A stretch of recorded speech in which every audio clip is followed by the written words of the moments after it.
First and foremost, just want to give glory to God and Jesus Christ, my Lord and Savior, and so that's first and foremost. And then I want to thank my wife Jenna for being by my side throughout all of this and um, being an amazing wife. My family just had my back and just growing up and them believing in me from the jump.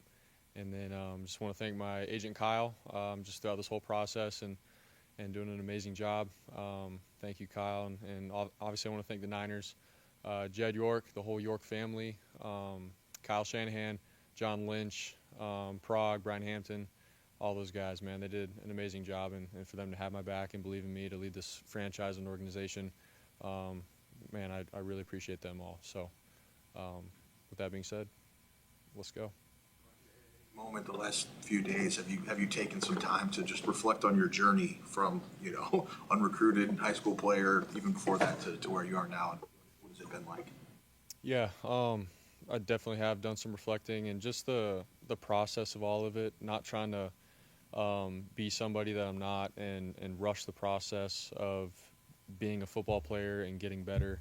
Obviously my recruiting process was late, third string quarterback going into my freshman year, then getting thrown into the starting role, getting drafted last, making the team, being a backup the whole season, and week 13 getting thrown in and then leading the Niners from that moment on. So there's just been a process to this whole thing in life, and that's what I'm trying to wrap my head around is as a kid, obviously you see all these guys on TV, Peyton Manning, Drew Brees, Tom Brady, and you want to be that one day. And for me, what I've realized, it just doesn't happen overnight. Like, you got to go through good, bad, tough times, the hard workouts, all the things to get there, and how you respond to adversity and all the things. But, man, am I grateful to be able to just stay the course. And this is just my story. I haven't tried to live out anybody else's story. It's just been where God has had me, and I've been all in on it. And extremely grateful to be in this position. And just it fires me up more than anything to want to continue to get better and help this organization win. And nothing is set in stone yet in terms of how we are or as a team or this year or the future going forward. It's every single day I have to come in and be present and work to earn success and just do my part for this team. So I'm excited. Back in January that you'd love to get it done by phase one of the off-season program. Didn't quite happen, but it's ahead of OTAs. How important was that for you, and were you pushing for that to happen so that you didn't have to have this hanging over you during the spring practices? Yeah, I mean, obviously I was hopeful to get something done early, and it had been nice to have it done going into the off-season program as a whole. But obviously there's just a process to it, and both sides have their views, and that's the whole point of negotiating. And but at the end of the day, I didn't want to lose sight of the main goal here, knowing that I'm going to be the quarterback for this team this year, and I have to come in and get better and grow our locker room and help the new guys. And I just wanted to be here from the jump and be the guy in there to continue to lead this place. And obviously we have to get better in areas, and I have to get better and all the things. But being here day one was a huge emphasis for me, regardless of having the contract done or not. But I had a lot of faith in, obviously, my agent and the Niners that we were going to get something done. Didn't know when exactly, but being here for phase one was huge for me. When we last talked to you about 4 months ago, you were going to take a month off from throwing the football, give your arm and shoulder some time to rest. I assume you did that since you're throwing now, but how's your health? And then, I mean, if you go back 2 years, you weren't even starting your throwing program yet. Does this kind of blow you away that you've come this far in the 2 years since that time, whether you knew where your career was headed? Yeah, to answer your first part, my body feels great. Feel really healthy and 100%. And so it's just finding ways to get better. Obviously just with the new guys and running routes and watching the film and applying that to the field with the ways that we can right now.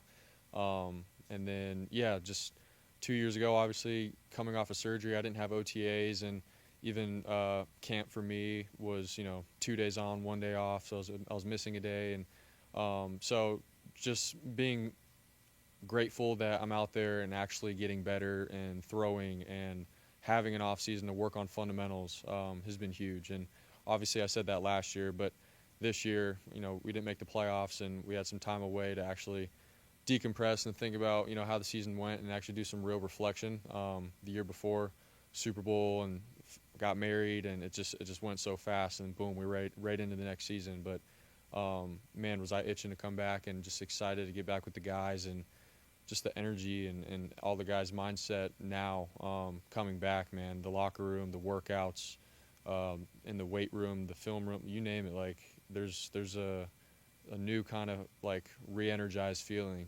around the facility. So yeah, it's an exciting time. So.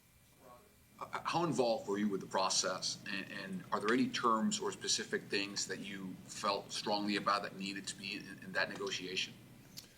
I mean, obviously my agent did the negotiating, but would just keep me updated, throughout the week, and certain big moments and conversations that were had with the Niners, and then he would just call me and update me, and we both, before the whole thing started, sat down and we were like, all right, this is our vision. This is hopefully what we can get out of it and get what you deserve and have earned, and go from there. But obviously we want to, make sure that we're working together with our organization and setting up everybody for success. It's not just for me to get all the money as much as I can, but also like, hey, let's surround yourself with a great team and players and a great locker room, and all those things matter. So we definitely talked about that. And then, like I said, he would just update me periodically, but there were some things that we wanted in there to protect me down the road and whatnot, in the contract and the language and all that stuff. But he did an amazing job with handling that, and then breaking it down to me, like what it is, what it means, and what we need to get, what we can give up, all that kind of stuff. That's just negotiating. And so, like I said, he did an amazing job, and I'm very proud of him. What is the balance that you feel that you see as different? Is it a stark contrast to last season where there was some contract drama up and down, and now you've got not only your contract done, but George and Fred? Does that kind of settle everything? Yeah, I mean, yeah, I feel like every year there sort of has been someone that it's like, man, you'd like to get them done, and it's gone on pretty late. And whether that has affected the locker room or not, I'm not really sure. I don't want to just pinpoint something, but this year, having the guys done and being able to get back to work and be around the guys in the locker room and just like build our culture and standard really from the ground up with all the new guys that we have. It's been pretty cool. And everybody's bought in right now, and we're excited, obviously, to do like more team activities and stuff as we move along the off season. But man, it's hard to explain. But the young guys, the older guys, everybody's is bringing it right now, and I think it's just so important that we're just around each other a lot, doing little different activities and continuing to build chemistry. Like that's the kind of stuff that matters, man. When you get late in the season and things get tough, and you go through some tough things as a team, like. You want to be able to know the guy next to you and what he's about, and that he's going to have your back and everything like that. So, anyways, having the contract stuff done, it's been a huge blessing for the whole team and organization. You wanted to set everyone up for flexibility. Do you mean you maybe left something on the table in an effort to help roster construction going forward? I think where we ended up was exactly where we needed to be. I'm extremely happy with where we ended, and I know the Niners are too. And with that being said, man, like for me, it's all about football now, and however, obviously they use the cap space and all that kind of stuff. Like that's not my job. My job is to now go and win games and lead this team. And but I'm extremely happy and grateful for where we ended with, and yeah, hopefully that answers your question. The no trade clause important to you that it was in there? I think it's important, yes, but also it's something that my agent and I discussed with what other quarterbacks have around the league and stuff in their contract. But for me, was it going to be a determining factor in signing it or not? No. Like we're very grateful that we had it in there, but at the end of the day, like I said, everything else that the contract entails, we're extremely excited about, and yeah, so we're just grateful how it turned out. What sort of advice did you get from the guys in the building that have gone through this, specifically with George and Fred, and does it help at all to go through this at the same time they're going through it again? A little bit, yeah. I think they did a great job, just giving me a heads up, like, hey man, this is how negotiating is, and obviously it's a business, but this is sort of what you can expect. This is, what we experienced and went through, and don't hang your head on this or that. Like, they did a great job with, giving me some real good advice going into it. Same with Bosa and all those guys. And and then obviously they're going through an extension at the same time, and everybody's contract and situation is different. We're not all in the same exact boat, but just when it comes to the negotiating, you want to get a deal done. You want to have that stress off your shoulders and just focus on football. So I think we were all able to relate in that way. But yeah, man, those guys definitely looked out for me and gave me a heads up. Every contract's different, Brock. So what did you learn about the situation, the business, the team, yourself? Yeah, I think, man, I just love playing football. I love getting around the guys in the locker room, and that's what I want to make the main thing. And so something that I learned throughout the process is, hey, man, like, how can I, even though we're going through this business side of things, how can I still be present in the locker room and love on these guys and build trust and character within the whole organization, even though this contract negotiation thing is going on. I didn't want to lose who I was throughout all the process. I feel like you've seen stories and things around the league at times where people can act uncharacteristically and because they might be hearing some things. But for me, what I've learned is it is a business, but that doesn't mean I have to change. I can continue to be who I am and stay true to that and have faith that it'll get done.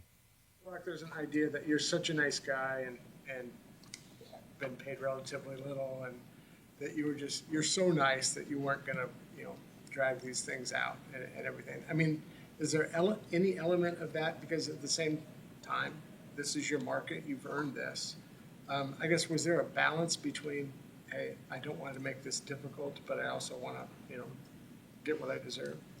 Yeah, man, I have so much respect for everybody in this organization from the top down, and so I think they know who I am and what I'm about. And I don't know if there was a narrative of Brock's gonna take a pay cut because he's a nice guy or this or that, but for me, it's, man, I play in the NFL. There's 32 starting quarterbacks, and those guys, like, it's not the easiest job in the world. And for me, with what I've done and everything, I could hang my hat on the fact that I've had success in this league, and I'm capable of leading an organization all the way to the end, the Super Bowl. I proved that. And so for me, it's, I know who I am, and I'm gonna obviously want to get what I deserve, but also surround myself, like I said, with guys around me and not just try to take every penny for myself.